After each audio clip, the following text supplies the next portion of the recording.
அதிகாரம் 5.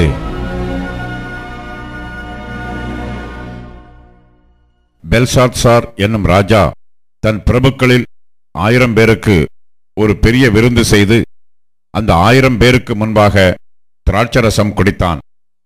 பெல்ஷாத்சார் திராட்சரசத்தை ருசித்துக் கொண்டிருக்கையில் அவன் தன் தகப்பனாகிய நேபுகாத் நேச்சார் எருசலேம் தேவாலயத்திலிருந்து கொண்டு வந்த பொன் வெள்ளி பாத்திரங்களில் ராஜாவாகிய தானும் தன் பிரபுக்களும் தன் மனைவிகளும் தன் வைப்பாட்டிகளும் குடிக்கிறதற்காக அவைகளை கொண்டு வரும்படி கட்டளையிட்டான்.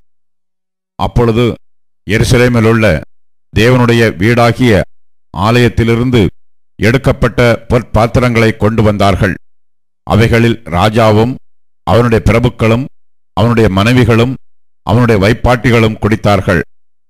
அவர்கள் திராட்சரசம் குடித்து பொன்னும் வெள்ளியும் வெண்கலமும் இரும்பும் மரமும் கல்லுமாகிய தேவர்களை புகழ்ந்தார்கள்.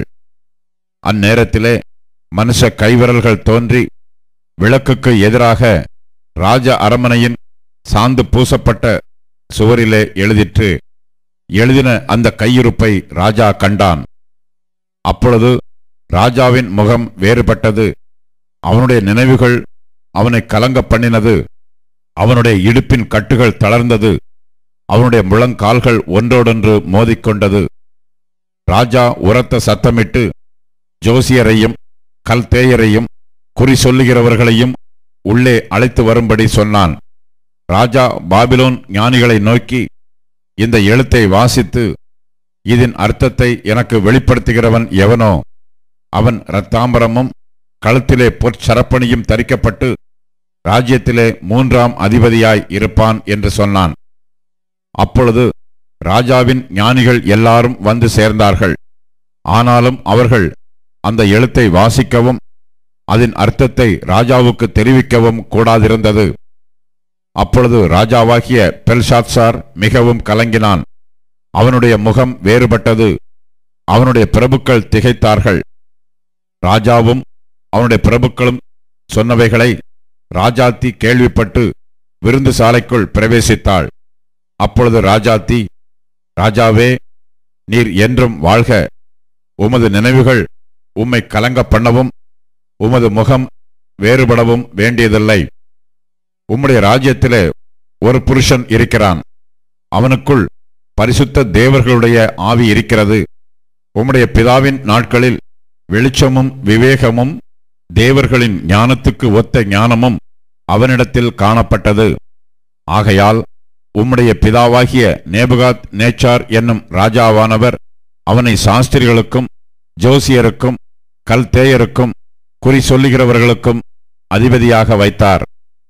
ராஜாவினால் பெல்தஷாத்சார் என்னும் பெயரிடப்பட்ட அந்த தானியேலுக்குள் சொப்பனங்களை வியார்த்தி பண்ணுகிறதும் புதைப்பொருள்களை வெளிப்படுத்துகிறதும் கருகலானவைகளை தெரிவிக்கிறதுமான அறிவும் புத்தியும் விசேஷித்த ஆவியும் உண்டென்று காணப்பட்டது.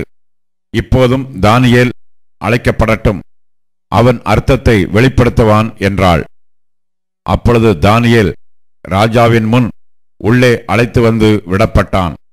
ராஜா தானியேலை பார்த்து, நீ என் பிதாவாகிய ராஜா யூதாவிலிருந்து சிறைப்பிடித்து வந்த யூதரில் ஒருவனாகிய தானியேல் அல்லவா? உமக்குள்ளே தேவர்களின் ஆவி உண்டென்றும் வெளிச்சமும் புத்தியும் விசேஷித்த ஞானமும் உன்னிடத்தில் காணப்பட்டதென்றும் உன்னை குறித்து கேள்விப்பட்டேன். இப்போதும் இந்த எழுத்தை வாசிக்கிறதற்கும் இதன் அர்த்தத்தை எனக்கு தெரிவிக்கிறதற்கும் சாஸ்திரிகளும் ஜோசியரும் எனக்கு முன்பாக அழைத்து கொண்டு வரப்பட்டார்கள். ஆனாலும் இந்த வசனத்தின் அர்த்தத்தை வெளிப்படுத்த அவர்களால் கூடாமற் போயிற்று.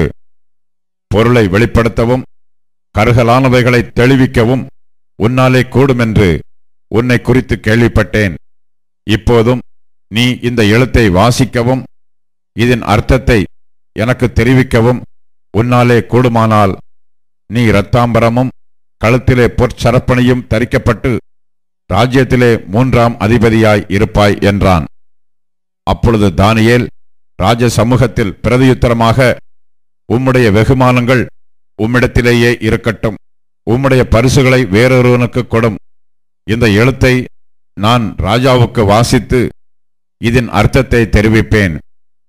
ராஜாவே, உன்னதமான தேவன் உம்முடைய பிதாவாகிய நேபுகாத் நேச்சாருக்கு ராஜ்யத்தையும் மகத்துவத்தையும் கனத்தையும் மகிமையையும் கொடுத்தார்.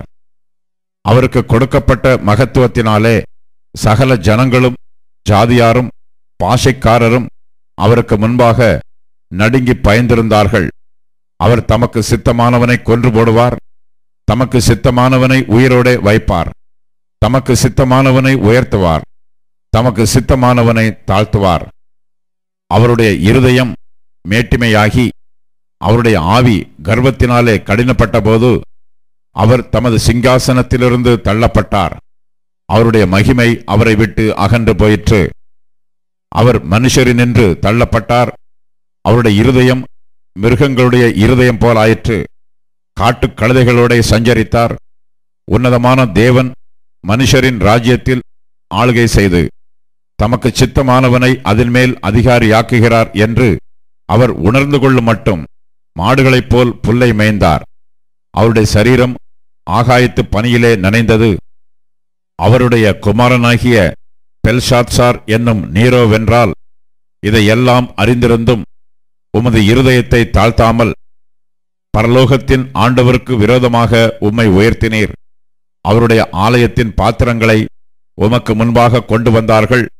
நீரும் உம்முடைய பிரபுக்களும் உம்முடைய மனைவிகளும் உம்முடைய வைப்பாட்டிகளும் அவைகளில் திராட்சரசம் குடித்தீர்கள். இதுவுமன்றி தம்முடைய கையில் உமது சுவாசத்தை வைத்திருக்கிறவரும் உமது வழிகளுக்கு எல்லாம் அதிகாரியுமாகிய தேவனை நீர் மகிமைப்படுத்தாமல் காணாமலும் கேளாமலும் உணராமலும் இருக்கிற வெள்ளியும் பொன்னும் வெண்கலமும் இரும்பும் மரமும் கல்லுமாகிய தேவர்களை புகழ்ந்தீர். அப்பொழுது அந்த கையிருப்பு அவரால் அனுப்பப்பட்டு அந்த எழுத்து எழுதப்பட்டது. எழுதப்பட்ட எழுத்து என்னவென்றால், மெனே மெனே தெக்கேல் உப்பார்சின் என்பதே.